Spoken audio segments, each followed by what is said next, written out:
We're now going to move to the posters again, and we're now going to have some poster pictures from the ones that were submitted that got the highest evaluation marks from our program committees. So let me invite the first person up who's going to join us and to present poster number 86, and that is Petra Brugman.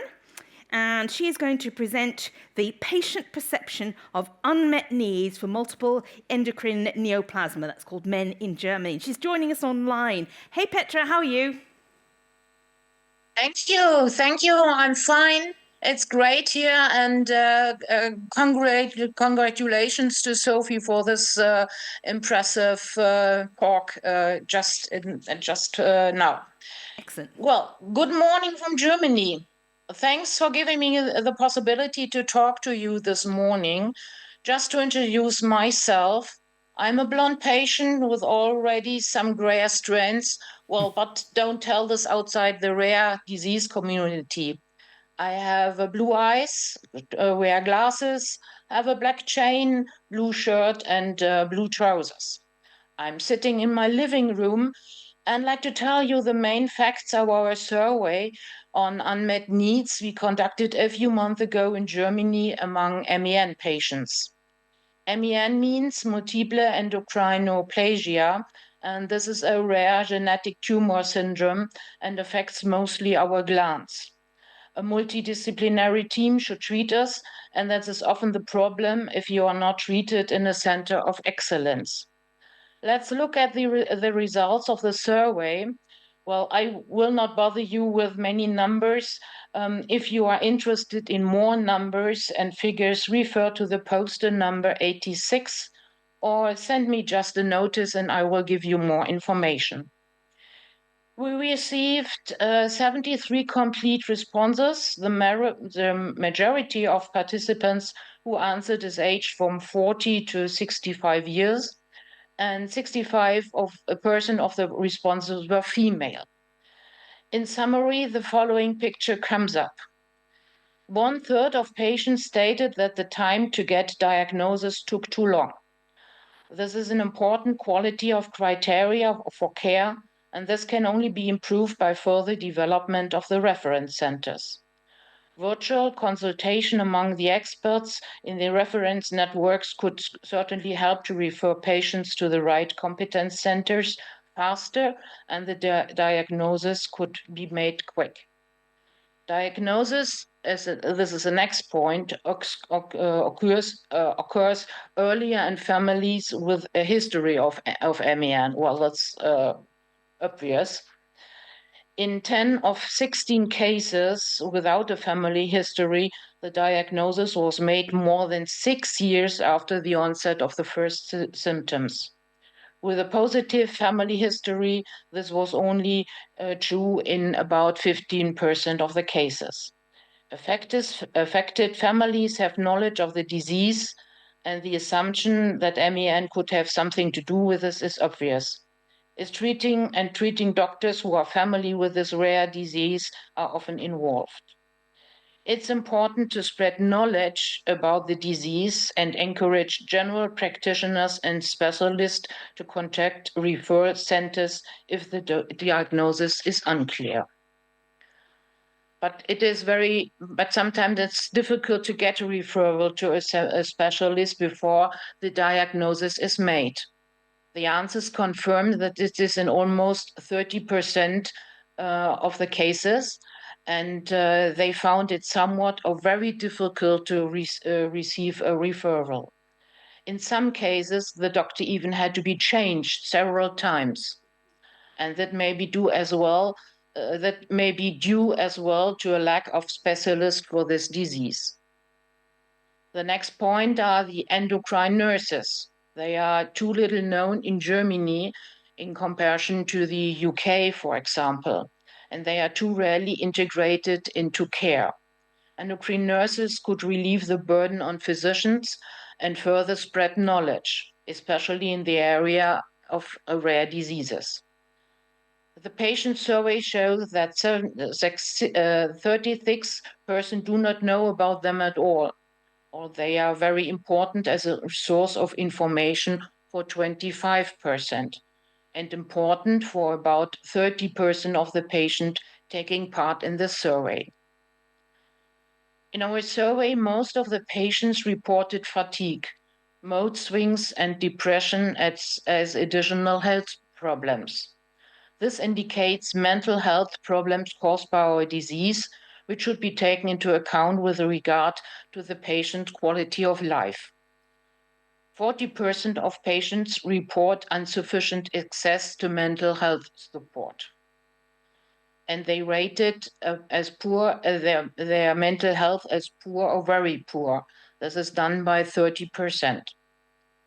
This seems an indication of a lack of care in this area among the patients, and it could only be improved by better access to mental health support programs. Well, that is yesterday said as well. Assessing satisfaction with the quality of life, MEN patient is considered bad, at least if one of the following factors is censored as not good: general health, mental health, or the financial situation.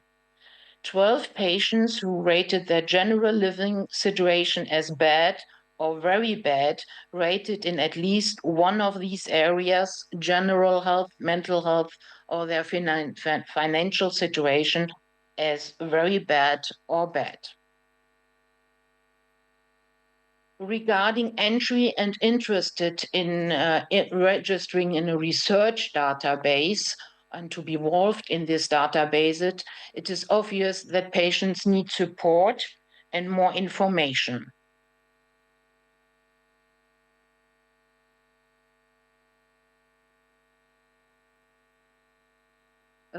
They do not know how to access registries and databases. From our group, 29 are registered, but 27 do not know whether they are registered or not, and 17 are not registered.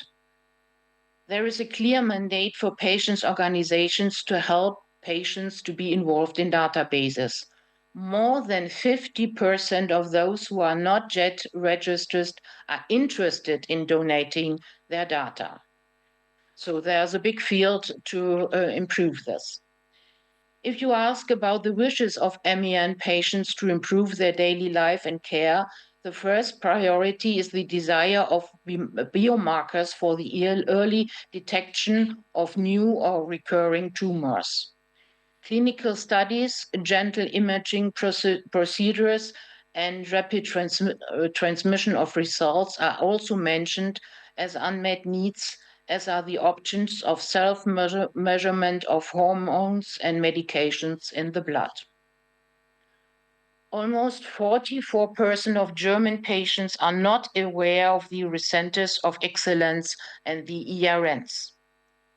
Of these 32 patients, only around 11% are involved in a database. Of those who know about competence centers, almost 29 are knowingly registered. This means, again, that advocacy still has a lot of educational work to do there. This concerns the information of context for registration in databases, as well as information about the centers of excellence. It can be concluded that this is another important milestone for patient representatives to work to ensure that the data are included in the registries, for example, within the ENDO-ERN in the Eureka registry, and afterwards used for research. This could be an important gain that also corresponds to the wishes of the patients. Therefore, patient representatives must be work within the national reference centers, as shown as already happened at the European level in the Eureka database, in the ENDO-ERN for the ENDO-ERN, and in the ERNs as a whole. And this is being promoted at the European level by ECRD with training and consultings, and is also being sought at the national level in Germany by the Alliance of Rare Diseases, AXE. Furthermore, the German information website SE Atlas Petra, I'm shows sorry. the Centers of Excellence for Rare Disease in Germany. Thank you. We've run out of time, but thank you very much for presenting your report and your poster. And as you mentioned at the beginning of your intervention, that you're happy to take questions and to be in contact with people. And as a reminder for everyone, the contact details of all of our poster presenters is available on the platform. And this, you were presenting number 86. So if people want 86. more information, they can find out from you. Thank you very much, Petra. Bitteschön. Bye-bye. Have a nice time, and thanks for having me here. Now, the next person we're going to hear from is from Melissa Kinch, and she's presenting poster number 33, and she's going to be telling us more about interventions to support young people and families navigating healthcare transition. Please go ahead. Good morning, everybody. My name is Melissa Kinch. I'm a PhD candidate at University College Dublin in Ireland, and I'm also the coordinator of RAIN, which is the All-Ireland Rare Disease Interdisciplinary Research Network in Ireland. And today I'm here to present to you one of my first studies of my PhD, and the title of my presentation is Who Will Hold My Hand, Mum? Because this is a question that a lot of young people and families ask when they reach the age of healthcare transition, when they're about to move into adult services. So I'm going to present the findings of a systematic scoping review that I undertook in order to understand what interventions are available currently to support young people and families who are living with rare renal disorders as they move between paediatric and adult services.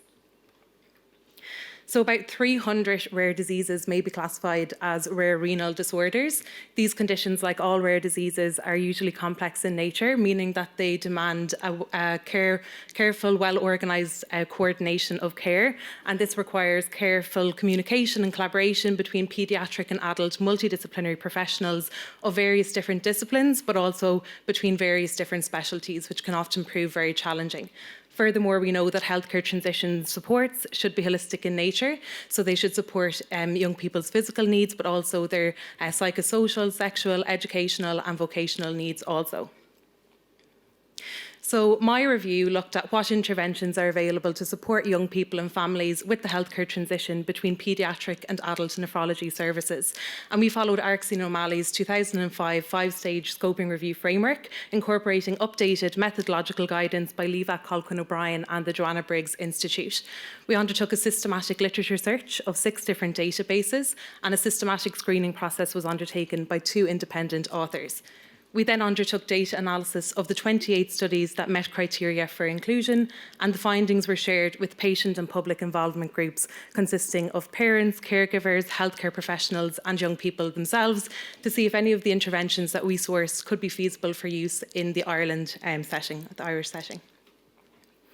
So as I said, we found 28 different interventions, the majority of which were programmes, models, protocols and transition readiness scales or questionnaires. And this was unsurprising given that we know that these are commonly used interventions in practice. But we also sourced some novel interventions such as an integrated service for paediatric and adult, an education manual, websites and online programmes and peer mentor interventions as well, which came out very strongly, not just for young people, but also for parents and caregivers too. We then analysed all of our 28 different interventions to see what the most important components of these were and what should be considered for use when we're developing new interventions in the future. And these included contextual factors, which were context-specific factors that impact upon the success or failure of healthcare transition interventions. And these included factors such as the young person and their family being aware of cultural and environmental differences between paediatric and adult services before they transition across. Also the rationale for transition timing, where there's large debate about the age of healthcare transition and when it should actually occur. Should it be based on age or should it be based on transition readiness? Furthermore, we looked at intrinsic factors, so these were person-specific factors that impacted upon the success or failure of these interventions, and these included things like transition readiness, self-management or self-advocacy ability, and also the ability for a young person and their family to recognise and overcome any uncertainty or fear about the healthcare transition process. Final components then were major components such as the importance of communication between providers and between providers and patients and their caregivers as well. The importance for peer-to-peer support, and as I said, not just for young people, but also for parents and caregivers, and then also parental and caregiver support. I've also added a QR code here, so if anybody can think of any other components that would be important when designing healthcare transition interventions, feel free to scan the QR code and add them in. And the implications for practice for this really is that interventions should be designed for young people and families with rare renal disorders, incorporating the important components found within this review.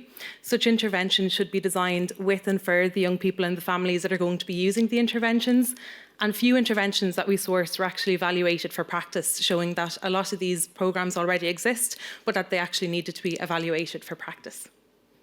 Thank you very much. I'd like to give special acknowledgement to my supervisors, Associate Professor Suja Somanadin and Professor Thilo Kroll from UCD, and my co-author, Ms Niamh Buckle. Thank you.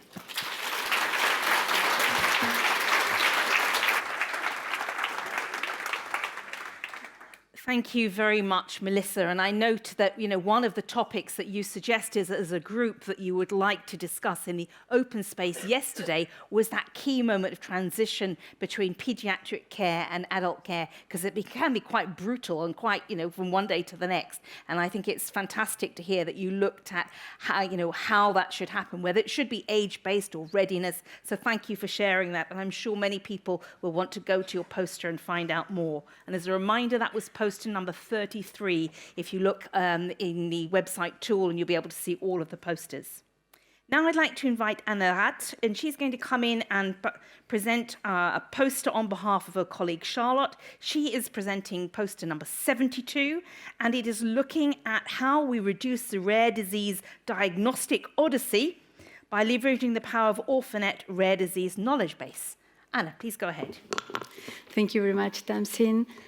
So first of all, I will re-describe myself. I'm still not tall, so I'm still blonde-haired and blue eyes and wearing blue-framed glasses. I am wearing a black jacket and a white top, and I think that is enough. I will present you on behalf of my colleague Charlotte Rodwell this a mobile app and desktop app that is RDK, Rare Disease Knowledge, that Orphanet is co-developing together with, it is not, yes, it is, with a private company that I will present to you in a moment. So we all know the problem. First-line doctors cannot know each one of the more than 6,000 rare diseases, and this lack of knowledge and a lack of awareness is one of the major causes of the unacceptable, still long diagnostic delay, but most of all of referral delay when there is a referral to expert centers. So in this context, we wanted to contribute to reducing this diagnostic odyssey by developing an app by a public-private partnership between Orphanet, that is INSERM, public institution and public database, and a digital health data company that is TakeCare, that is a technological partner, and the application is distributed by a mission-driven society that is called As We Know. So the key features of this app that you can learn more going and seeing the poster in the platform is to ease the search by symptoms for clinicians, for medical doctors of the first line, by also interns or residents and emergency departments, etc. And then have a list of most probably likely to be rare diseases, and then suggest very quickly the expert centers that are more relevant or more close to where the doctor is, and provide access to all the knowledge contained in Orphanet that is accessible in a very different way in the app. So there is no difference between Orphanet and the app. I will squeeze this one. Besides of that benefit that we believe in, there is a secondary benefit of that. That is that we wanted to be this app to be a tool for the rare disease community. So in the app, end users can provide feedback, both technical and content-wise, And that is driven through Tech Care for the technical part and to Orphanet for the content part. And that is improving both Orphanet and HPO, that is Human Phenotype Ontology, that is the terminology we use for clinical signs and symptoms. And everything that is coming back follows, of course, a curation methodology and improves these publicly available resources that are Orphanet and HPO. So it's really a community-driven tool. Very quickly, the doctors just play with the symptoms, so enters the signs and symptoms. They can filter by age of onset of symptoms. They have a list of potential diseases. They can dive more on the content of for each disease in order to check if that fits the patient, and then very quickly have the expert centers that are more relevant and or more close to their geolocation. And they can call the center, mail the center, or have the contacts. The development plan, that application was launched first in France. It is a medical device, class 1, and it is constantly updated with the monthly updates from Orphanet, but also the technical updates, and we will integrate the clinical trials by the end of this year and an AI vocal assistant next year. And then we have a geographical extension plan. So the first country will be Spain. We are working on that. The application is ready.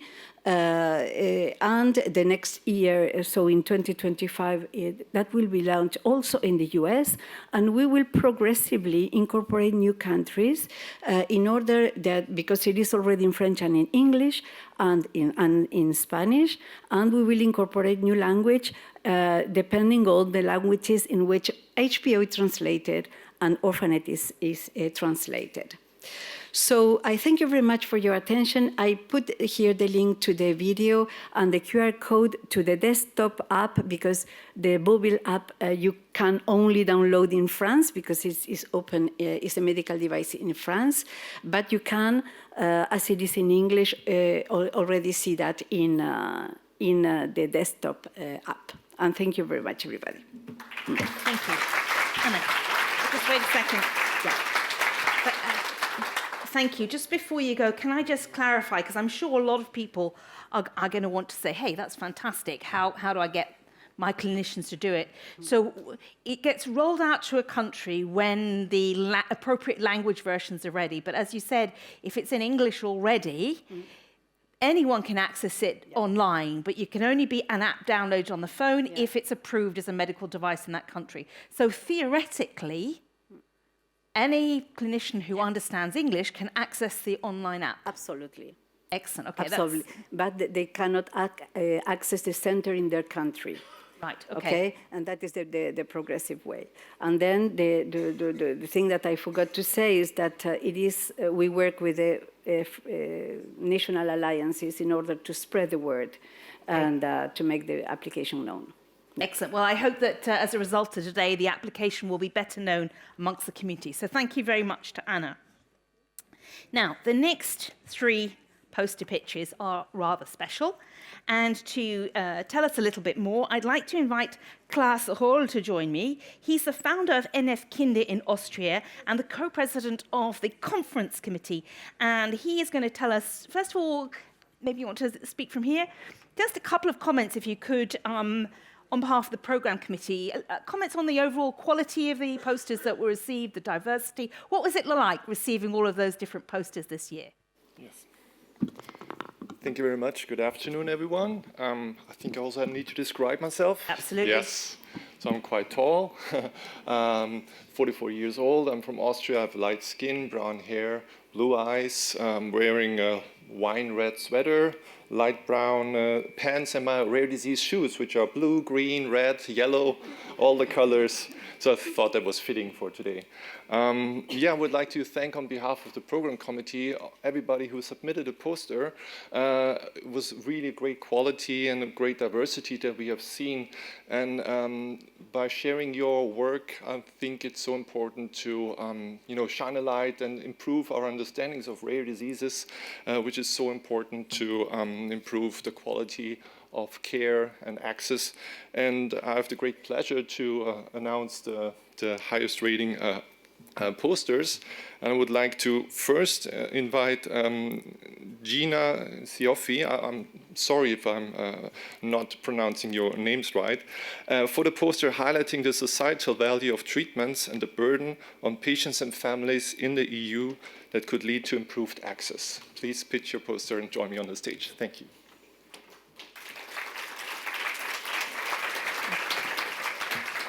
Just to help everyone, Gina's going to present poster number 98. So if you want to note that down, go ahead, please, Gina. Okay, hello. I am wearing very bold glasses. They're a plum shade, but I'm also wearing an asymmetrical smile, and there's a really unique storyline to that. So feel free to ask me about it during the break or at any point. It's a good story. So we sought to quantify the burden of rare diseases for citizens and the economic impact on citizens in Germany, France, and Italy. For 23 diseases across 5 therapeutic areas, we calculated the direct, indirect, and mortality-related costs. We benchmarked these costs against high prevalence diseases, and using a scenario analysis, we compared the burden when treatment is available and what the cost would have been if there was no treatment available. We found that the availability of treatments creates a positive value and alleviates the financial strain on families and health systems. Next slide. Did I do it? Yeah, you should have, use the clicker. Clicking, no. Okay, here, okay. Here we are, okay. So rare diseases incur an average burden of 107,000 euros per patient per year. This is 15 times higher than the burden for high prevalence diseases, which is 7,000 euros per patient per year. If there were no treatments available for the 23 diseases we studied, the burden would increase 28%. Indirect costs, those that families directly incur, average 29% of the per patient per year burden when treatment's available, and rise to 45% when no treatment is available. We have a high degree of specificity on the costs we looked at among the 23 diseases, and the calculations were very similar across the geographies. But we don't have information directly from families on their specific financial strains and attributes of those strains. If, for this data, and with patients leading, we shifted the conversation from financial burden to the societal value that treatments bring, we can do some amazing things. We can focus on how to relieve financial burden and stress on families. We can make strides towards educating policymakers and their staff on how rare disease drug development works and gain confirmation from them through incentives and regulatory pathways that work for us that rare disease drug development is risky, more difficult, but worth it.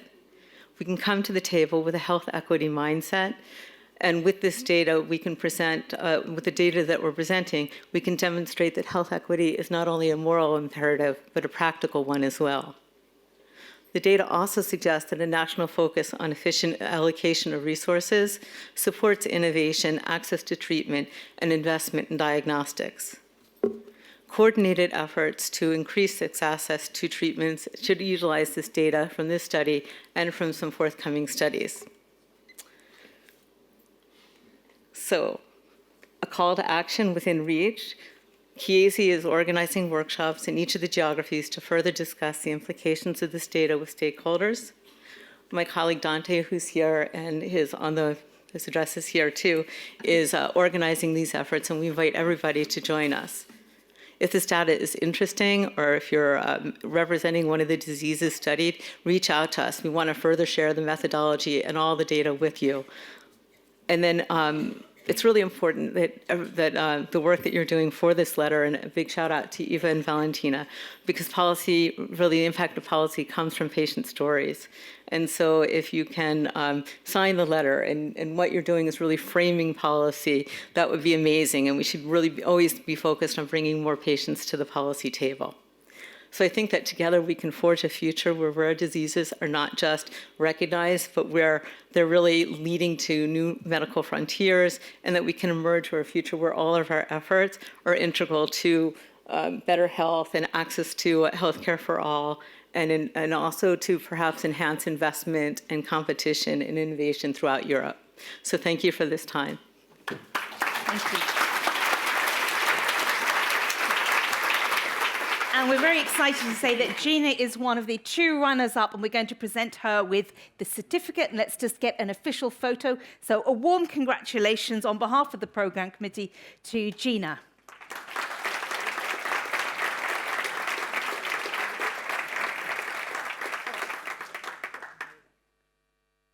Great, thank you very much. And now perhaps you'd like to introduce the next runner-up, and we are counting down to the top winner. And we're, again, fantastic set of posters, very good quality, very diverse today. So I'm sure it was a tough decision in the programme committee. But who's the next person? Absolutely tough decision. Next speaker is Sonja Sucic, human GABA transporter 1 variants in epilepsy, molecular mechanisms of disease and rescue by pharmacochaperone. Please come to the stage and pitch your poster. Thank you very much.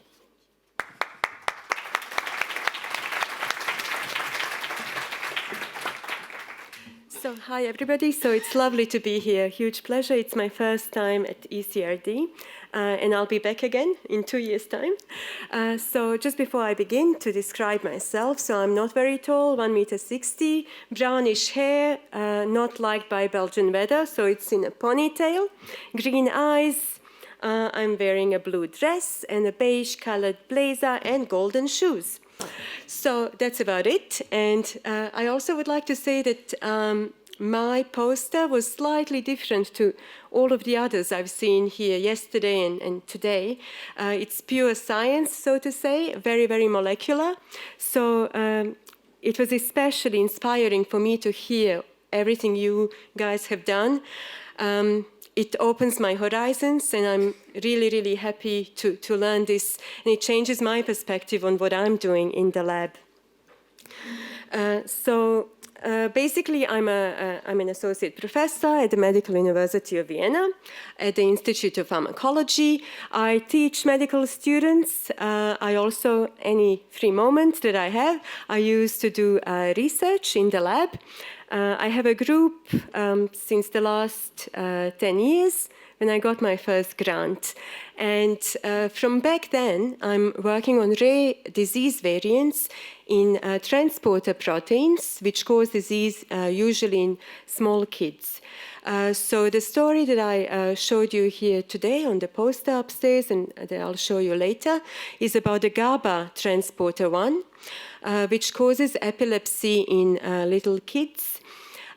So many of these are not treatable by normal standard pharmacological agents and the drugs which work on epilepsy patients, and we wanted to understand why this is the case. So many of these have been actually found, identified recently over the last couple of years, and this is thanks to people like you, some of you, who do genomic sequencing and actually tell us what is going on with these young patients.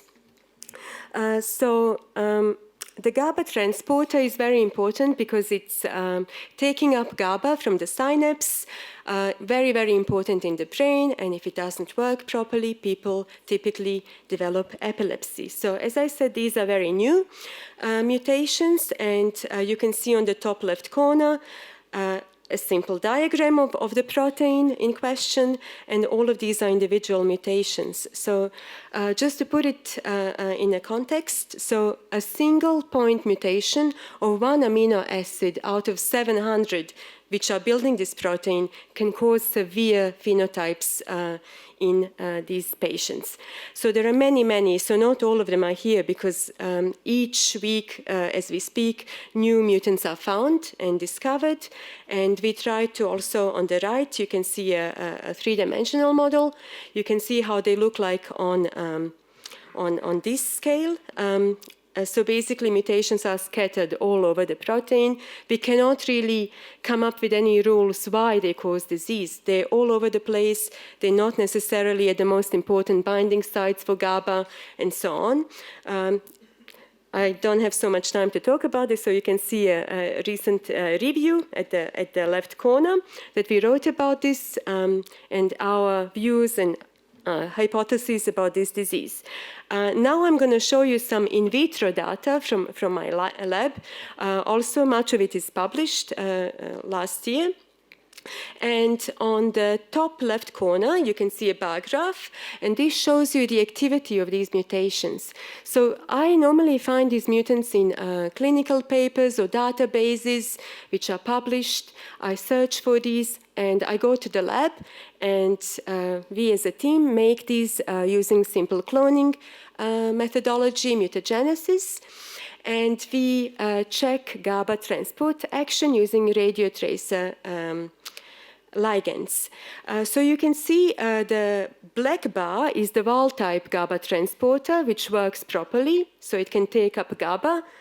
And all of the mutants which cause epilepsy are completely functionally dead. So we wanted to understand why this is the case. So we also did microscopy experiments, confocal, and we tagged all of the mutants with a fluorescent tag, YFP. You can see it here in yellow. And as you can see, for the wild-type HGAT1, it's basically the yellow is the plasma membranes, or the cell surface. These are HEC293 cells, which we transfected. And you will also appreciate many of these mutants actually look very, very different. So they seem to be all over the cell or inside the cell.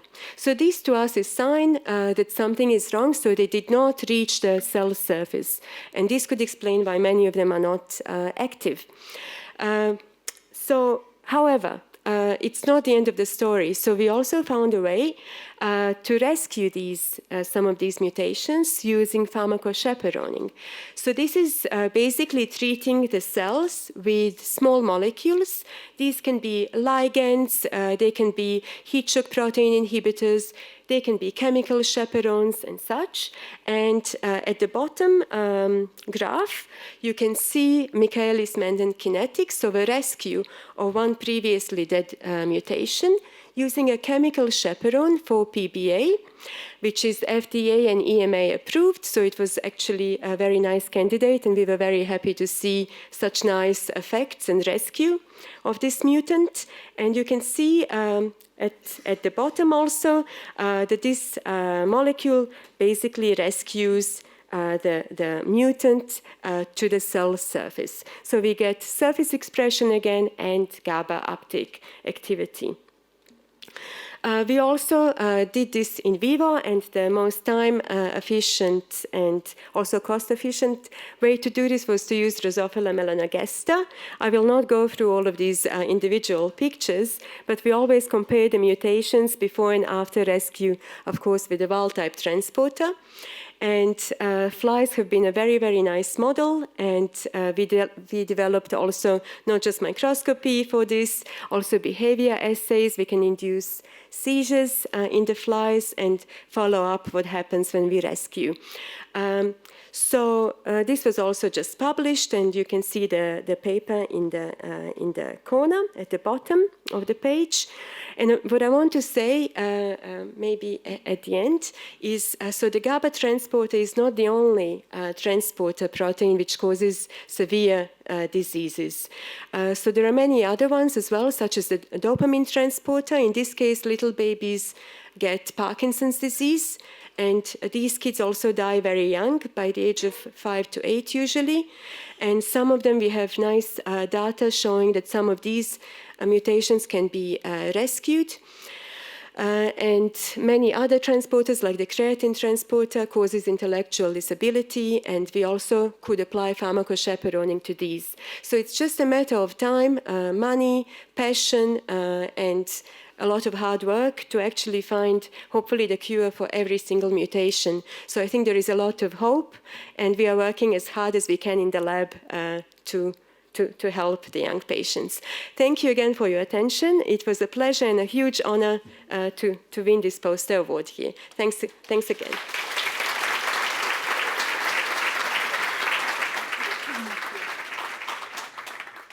Thank you very much. That's clearly a very deserving runner-up prize. And thank you also for introducing a term I'd never heard before, pharmacochaperoning.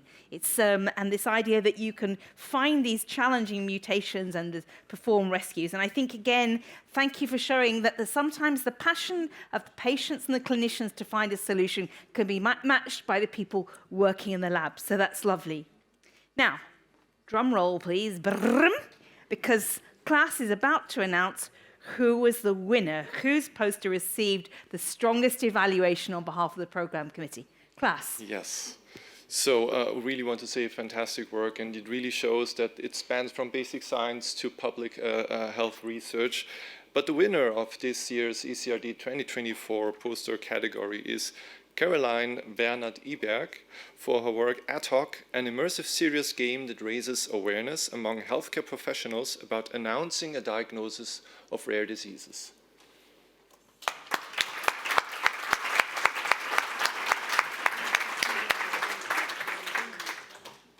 So good morning, everybody. I'm Caroline Bernhard-Iberg. I'm the communication officer of both SensGen and ENI networks that are reference networks dedicated to rare sensory diseases. I'm wearing a black dress and also heels because I'm rather small. Someone even used the word tiny yesterday about me. But yeah, and I have light brown hair. So first of all, I want to express my great gratitude for awarding us, so this is for our team, this prize for the poster. It's truly an honor, and I'm incredibly grateful for this recognition. I'm very happy to have the chance to present you this project that we have successfully completed firstly in France with the SensGen network, and then in Europe with the ENI network. I would like now that we all take a moment to put ourselves in the shoes of a patient visiting one of our expert centers. Imagine that you've noticed a significant deterioration in your vision and that your ophthalmologist asks you to refer you to a specialist. However, during your consultation, the doctor seems overwhelmed, answering phone calls, and being constantly interrupted. Finally, in this chaos, you're informed in the corridor that you are going to be blind, and that just days before Christmas. It's a shocking situation, isn't it? But unfortunately, such experiences have been reported by patient associations and patients in our network. Now, let's switch perspectives. Imagine you are a doctor facing a patient who is in denial, accompanied by a wife who believes you know better than you, with 3 noisy children causing chaos. On top of that, the diagnosis is still uncertain, leaving you unable to provide definitive answers to your patient. It's also a challenging situation, isn't it? But that are situations that many healthcare professionals encounter. And these are some of the challenges reported to us by members of our networks. So we realized that the diagnosis is an aspect of a doctor's profession that is often overlooked in medical training. Learning often occurs on the job, observing more experienced colleagues, but this isn't always ideal. So we set to create a training tool that is engaging, effective, and flexible. Its name is Ad Hoc, and it's a serious game designed to provide practical training in delivering diagnosis of rare diseases. It was developed in collaboration with medical experts, patient associations, and psychologists.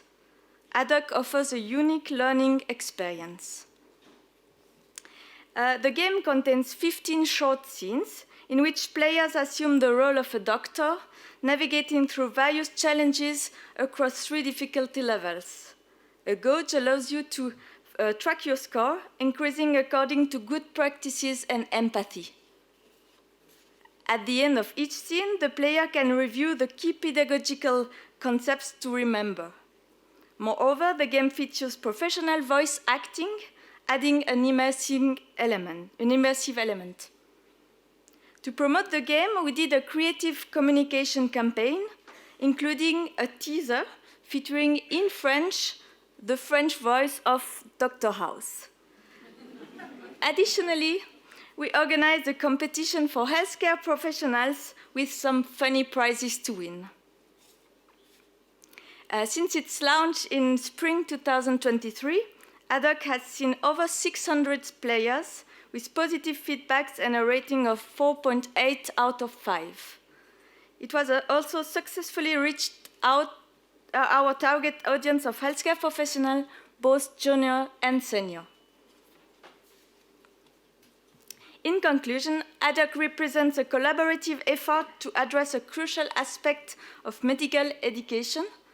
It has been a privilege to work with diverse medical professionals, patient associations, and production partners to bring this innovative tool to life.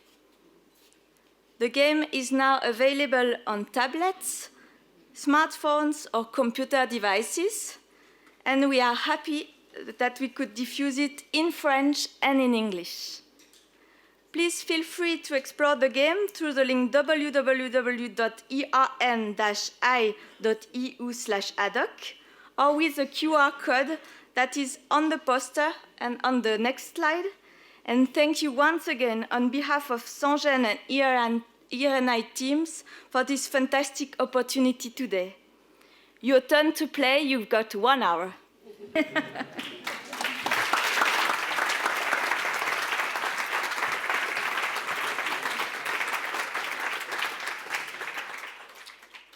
Thank you so much, and a warm congratulations for this winning position, because it's obviously a great poster. Please don't leave just for a second. I'd like all 3 winners. Don't leave, Charlotte. Come back, and Sonia and Gina, could you come? We'd like to have a photo with the winner and the 2 runners-up, and let's again warmly congratulate them for their wonderful posters. Congratulations. Group photo.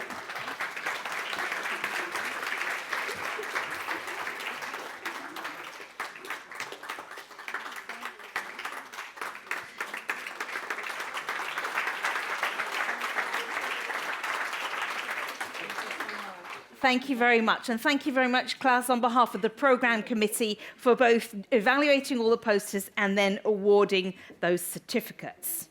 So we are coming to the end of our first session together.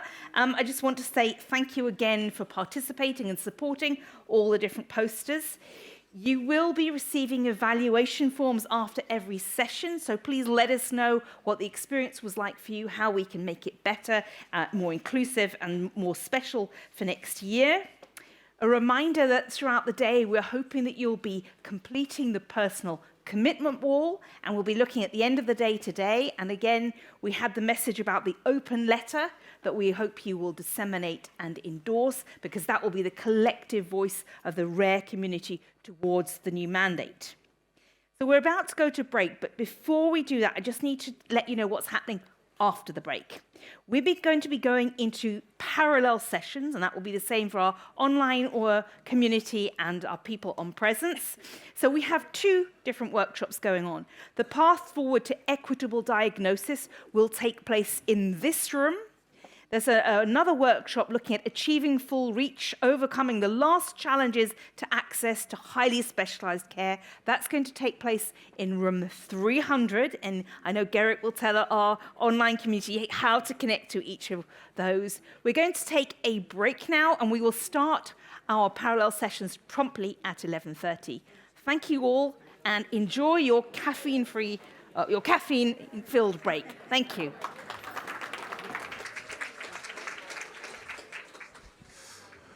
All right, welcome, good morning, stay tuned. If you just joined us later, my name is Gerrit Heikoop. I'm your dedicated online host and I'm going to explain how to proceed in the rest of the program. But also, we have identified someone in the audience who is participating, who is obviously visually challenged, I think even blind, and we're trying to bring him over to actually ask him what it's like that we have this protocol at the event where everyone who speaks first visually describes himself or herself. And if you join in later and you're also just listening, let me also describe. I am a white, middle-aged man of average height with short brown hair, brown eyes, and I guess I have to say, salt and pepper beard, giving away that the 40 has been passing. I'm wearing a dark blue blazer, a white buttoned shirt, and the ones you can't see, my bright red, fire red sneakers. So that's me. In fact, I've mentioned this yesterday, but you as an online participant, my way of engaging with you is somewhat visually challenged because the chat is our main ways of interaction. So feel free to do a little description of you as well. I know Michelle joining us from Zimbabwe did that yesterday. That was fun. And I think he is here. Well, we covered enough. So for those who have to run away, let me quickly explain. The parallel sessions do take place in another page in the platform. So make sure you, on the main stage page, you scroll down to the program and click the button View Session. In the meantime, I am now joined by one of our delegates. Good morning, sir. Here, I'm here on your side. There's a table right here to, yes, there we are. That should give you some comfort. To start with, what is your name and where you're from? My name is KP Singh. I come from Hong Kong. And KP, how often? Now, let's first start with why we have invited you here. I've been informed you are, as we call in this conference, visually challenged. How much can you or can you not see? I'm totally blind. I'm suffering from retinitis pigmentosa. You know, this is an inherited rare eye disease. Exactly. And as you've been aware, we have this protocol. For me, it's the first time I've ever experienced this. Have you been in meetings or conventions before where people have this protocol of first visually describing themselves before they talk? It's very impressive to me this time. I love it.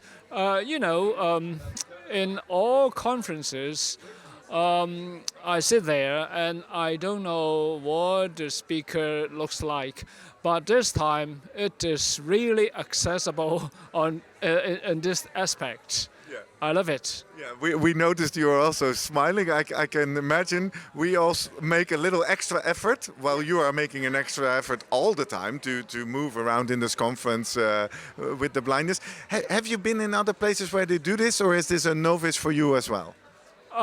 You mean the self-introduction? Yes, yes. Oh, this is the first time I experience in the conferences. And would you recommend this is something that we learn and take away from this event? Should others do this too? Yes. You know, I am discussing with my colleague also come from Hong Kong and to see if it is possible to introduce to the conferences in Hong Kong in the Chinese community. You know, the culture may be not the same in the Chinese community and in Europe, but I think we may look into that and try to move this format to the conferences in Hong Kong. Yeah, beautiful. I'm really happy to hear, and I'm glad you're willing to talk to us about it, because obviously this is a protocol that we introduce, that we do. It's clear that the majority of people feel like, well, but we can all see, so it feels a bit strange. But I'm very happy to hear that it's in fact very helpful. Yeah.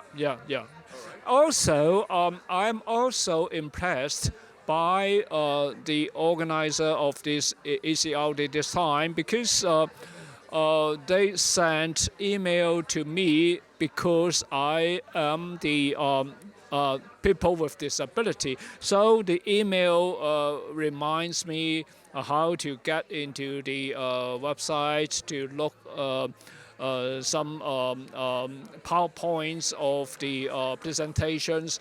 It is very careful for the attendants with disabilities. Exactly. Yeah, yeah. When we identified you, I have to say, observed you a little bit more. Today is Global Accessibility Awareness Day, and it's also in light of digital accessibility.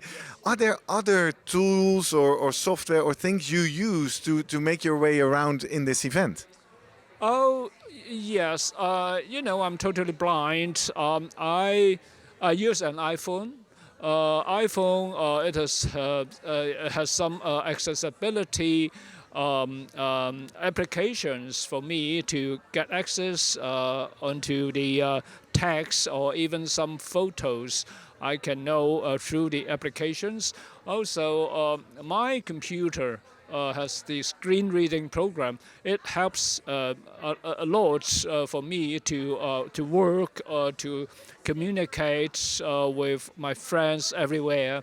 So yes, accessibility is a very important issue to people with disabilities, including the blind people and with other disabilities. Exactly. But do I understand that your iPhone allows you to take a photo and it then describes what's in the photo? Yes, the updated iOS has this function to describe what shows on the photo. And do you actually in real time, or at least when you're sitting there, kind of use it as a kind of external pair of eyes? Or is that not how you use it? How do you use it? And when I got a photo from the email or WhatsApp, I can enable the function, and then the phone will tell me, oh, what's this photo? This is one person, two persons, or one dog's, two dogs, whatever. By the way, are you a cat or a dog person? I am cat. Meow meow. Wonderful.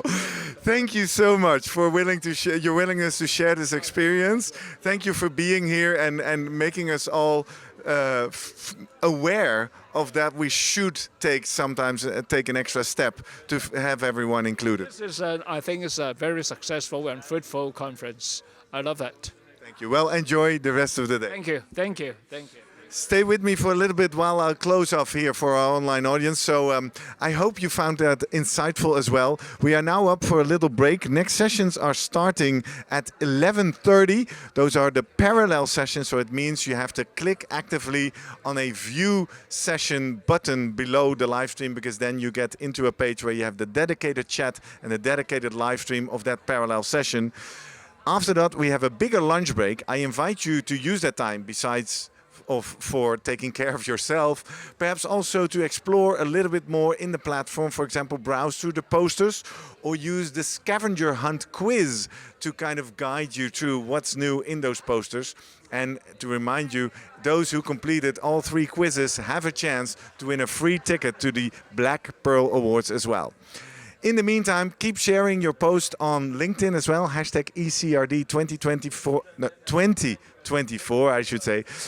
I keep refreshing that page and I see more and more both delegates in Brussels, but also you online showing up. So it's a nice way to kind of build connection and keep those connections alive over the next future time as well. So far for me from Brussels right here. See you back if you join one of the 2 parallels that are listed in the program in the color blue, so the ones in Hall 300. Or otherwise, we'll be back at around 4 o'clock when we make our way into the closing plenary of today. And again, as you've been used to right now, I'll have a little exclusive online pre-show before we turn into stage. Thank you for joining. Have a great day and make the most of it.